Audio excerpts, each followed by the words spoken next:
Welcome into LaTulip's film room. Let's break down the ending of that Michigan State-Illinois game. The Illini fall 80-78 at Breslin Center in East Lansing. But, Mike, they've made a nice comeback attempt, and there's some interesting things late in that one that you're going to break down for us.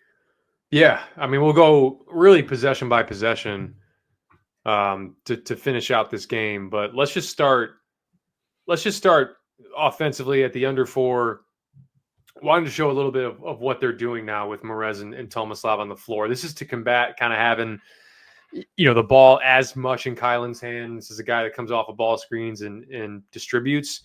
This is more so to just kind of play to their strengths, space you out, and try to put you in a bind. So you can see here, what do we want? We want a space, two shooters in the corner. And it's really a high ball screen, and then they'll flash Tomislav. But they're trying to pick on the fact that the Kohler is going to step out to the ball here and show. So what does that do? When he steps out and shows, this is fluff action, right? This is not a ball screen for Kylan to come off and turn the corner and get downhill. This is what this is designed to do. Is quick pass to Tomislav, dive to the rim for Mrez, and then if you're Tomislav, you're reading. You're okay. If Fiddler tags, I got to skip to Ben. If Fiddler doesn't tag, I got to throw over the top. If not, we go into a dribble handoff with Kylan. Reverse, flip it into a ball screen, and then watch the back action here to Will. Great. Head down, get to the basket, no BS, and one. Really great offensive possession. Really great. Will finishing through contact in this game, too. I like that. Awesome. Not going away from it. Yep. And again, I talked about when KJ's out and some of these other guys are in, Will's in, you just gotta be good defensively. And especially for Will, this is a learning moment. Going to be a lot of pin downs, screen aways, floppy action. We'll get to what floppy action is against Michigan State. So here, I mean, what you want to do is either lock and trail or top lock this. So top locking would be Will flips to the top side, doesn't allow the screen here, and then is able to kind of dissuade him from any type of back cut that would lead to a layup. Or what you do is open up your hips here. So turn your left hips more towards Richardson's right hip. And then you get lower center of gravity and you get your left arm on his hip. And then you just trail. Here, like when you get caught standing up at 6'8", 6'9", you just throw you right off him.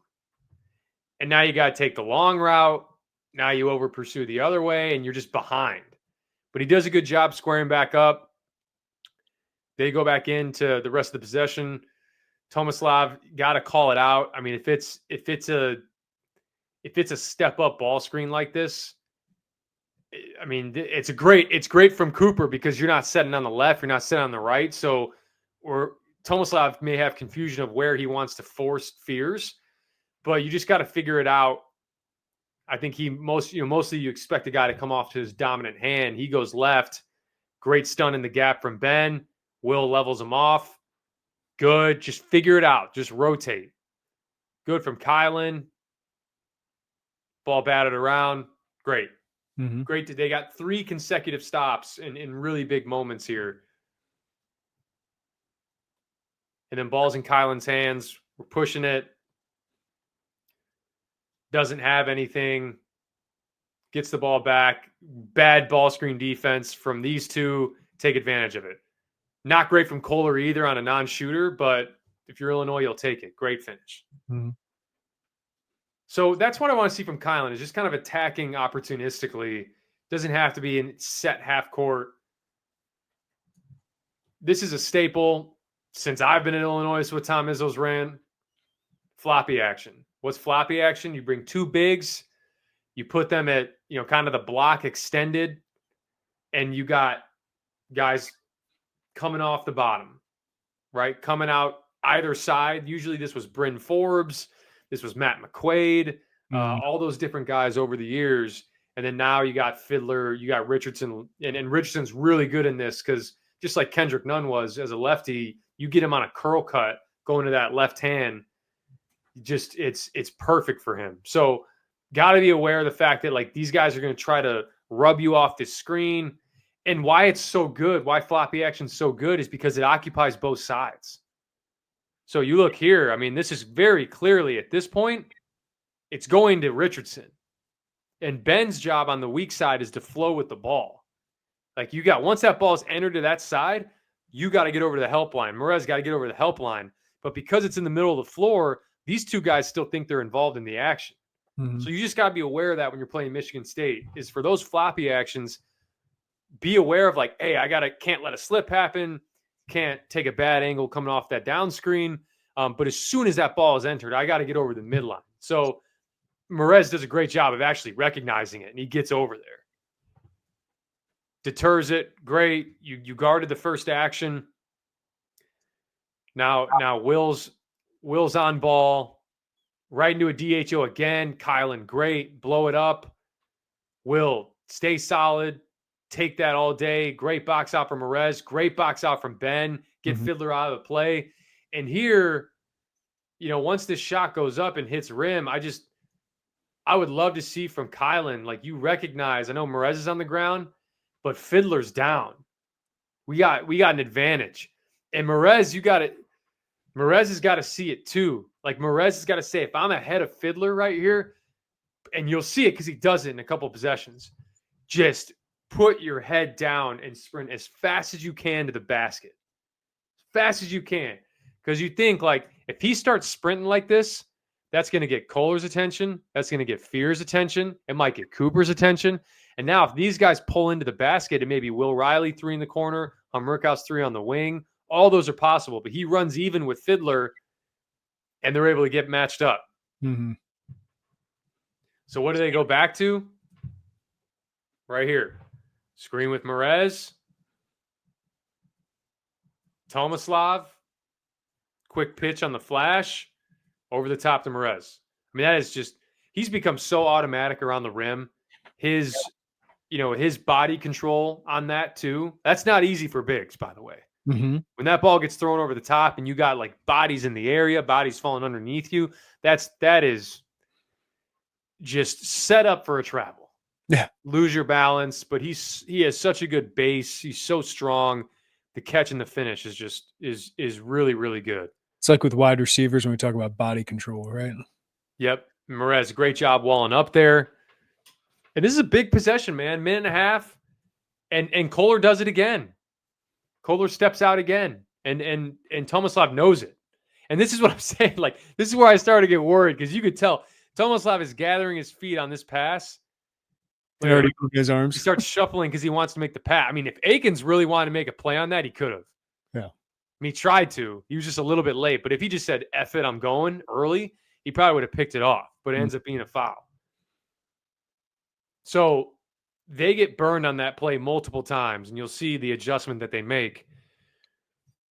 But what do they go to here?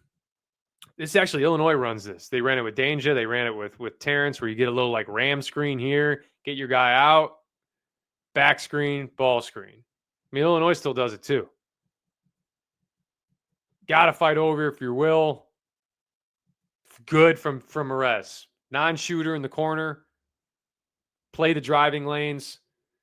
Be solid. Get back in the play, Will. Great from Tomislav. Again, dude, Merez. I mean, this is just high level. This is high level, man. I mean, he's just, his IQ defensively, like, I got to abandon. I know Tomislav's going to make a play. Will's coming on the veer back. I got to hit Cooper. Get him out. He gets Cooper out of the play and goes and grabs, and then gets the rebound over Kohler. Man. Is big time. All right, so last offensive possession. You get a really great, like I said, great kind of crackdown, block out from Merez. Kohler comes in. You still go and get the rebound over him. But here we go. Last possession. What are you going to get? I mean, do you call the timeout in this situation? In the moment, I'm yelling timeout, right? Why? But just because you have your point guard on the floor, you didn't get the initial, and I'm not saying call it now. It's more so, give Michigan State a lot of credit for blowing this up, because they go back to what they've done and what's worked for them. And that's a screen here with Merez, and that's the pass to Tomislav and get Merez and dive him. But Kohler, really smart player, says, I can't let him get behind me. Well, look at him. Mrez didn't get him behind me. So now in that pass, Tomislav's got nothing. This is where I probably would have called it. Called it now. Yeah, because now it's a scramble, and you got to go back to Kylan. You know, your point guard's not in there. That's probably where I would have called it. Yeah, I don't mind not calling the timeout initially, right? Because it's, hey, they're scrambling. They can't set their defense. But yeah, once they get it set, that's maybe where you want to call your timeout. Yeah, and what's hard too is like in the moment I'm yelling timeout, timeout, timeout right here. But when they didn't call it and there was 5 seconds left, there was a moment where I'm like, kind of glad you have the timeout now, just in case you need it. So it's one of those, it's one of those things where, but then when they called the timeout, they set up the press breaker and really knowing that Michigan State was going to foul up 3. Right. So, so you burn it there. But I mean, this was the biggest play, right? Like biggest play. Exactly. So this was the biggest play. And we've seen it a million times. Kylan gets downhill, he gets the switch, and he can take that layup, man. It's not going to be an easy layup. I hadn't watched this replay yet, to be honest. Yeah, I mean, like it was Holloman. I mean, Holloman was the one that he had to kind of finish over there. But at that point too, I mean, it's a really good play from Cooper. Yeah. Like they're bigs. They don't have the most talented bigs. They have really smart bigs. It's a great defensive team. Really, really smart bigs. I mean, Cooper does a great job here of switching. And then they basically like veer switch on this. I mean, once Holloman commits, Cooper just peels off to Visage. And that's what makes Tomislav kind of be like, not really see it coming. So I think Kylan expected Cooper to stay with him and trail him, like to contest the layup. So I can sit here and be like, hey, you had a layup over Holloman, but in the moment, I just don't think Kylan knows that with Cooper trailing him like that. It's what makes good defense. And that was a really smart play from Cooper.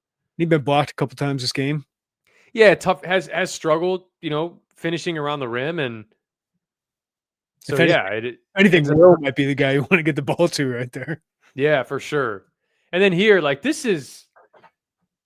you can't draw up a better bounce off the rim. And I think he did such a good job selling it. I don't think you can see it in the clip, but Kylan does his kind of dangles his right arm thing to like kind of shake out any tension before he shoots it. So like the second he goes into the dangle thing is when he picks it up, and it takes Jaden Akins by surprise here. So you can see that when he starts dangling his arm there is the second that he throws it up on the rim, and Jaden Akins is talking to Fears and Holloman. Hey, who's you pinched there? All right, we got the single on Mrez. We're gonna double Tomislav. Who's got the shooter? And like they don't even have time to react. But what was crazy to me was this is the first time all year, and this is not Mrez's fault by any means.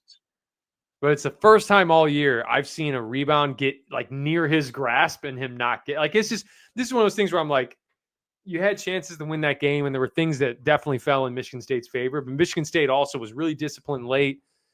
And Kohler, man, I mean, him and Cooper, I thought were really good late for Michigan State. Kylan, I'm not sure. Like the ball gets batted around, it's hard to no time at that point too, where he's at. Like get a look at the clock.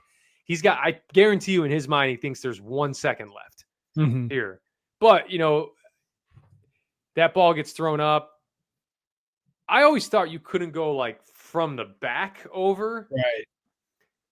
I don't know, man. It's just. I'm trying to think. His other option is take a dribble and get a contested fade or throw it up to Tommy. Throw it up to Tommy, like. I mean, but it's weird too because the whistle blew when the ball was still in the air. So, like, look at Will. Will, like, as soon as he hears the whistle, he puts his hands down and just jumps. There's a chance he can grab that ball. I don't know. We can play the game of inches all day, but it was right there for a big time road win, and there just wasn't enough at the end without your best player. Good stuff, Michael. Too. Thanks for making us basketball smarter as always, man. Appreciate it, man.